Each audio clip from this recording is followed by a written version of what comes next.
Hej, jeg hedder Maria, og det her det er min mentor, der hedder Rie.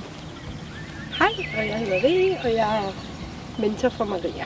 Den første møde, det var, du kom med sådan en stor kondibøtte med både marcipan og knive og sprøjteposer.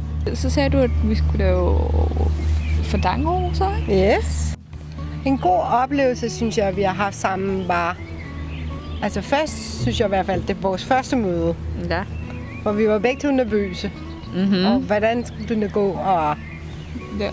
Men så lavede vi fandangroser, så vi sad sådan ved siden af hinanden, ligesom vi gør nu. Og arbejdede og lavede nogle ting sammen. Og så var det sådan ligesom, at samtalen kørte bare. Ja, og samtalen flød. Og din lærer, hun gik hurtigt. Ja, min lærer og min vejleder gik, som man... Ja, fordi de synes bare, der var ikke grund til, at de var der. Nej. Da du var i praktik inde på mit arbejde, det var også en god uge. Ja, det var altså det var meget lærerigt også for dig, ikke? Ja. Og jeg var lidt nervøs, for det er jo et smart sted med mange mennesker. Yes. Så vi startede ud med en prøvedag. Ja. Inden praktikugen.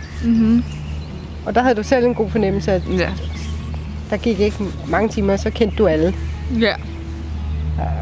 Du har også været utrolig åben. Ja, jeg har været åben over for det. Hvor der er vilje er vej, ikke? Hvor der er vilje er der vej, selvfølgelig. Ja. Man har en livlinje. Ja, man har en livlinje. Ligesom i Hvem vil være millionær? Præcis. Du kan altid ringe til en livlinje.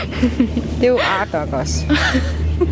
Også de dage, der er sådan, du ved, hvor man får den dårlige nyhed. Ja. Eller hvis der er en rigtig god nyhed. Ja. Så er der altid en, du kan ringe til at sige, så kan man glædes sammen om det, ikke?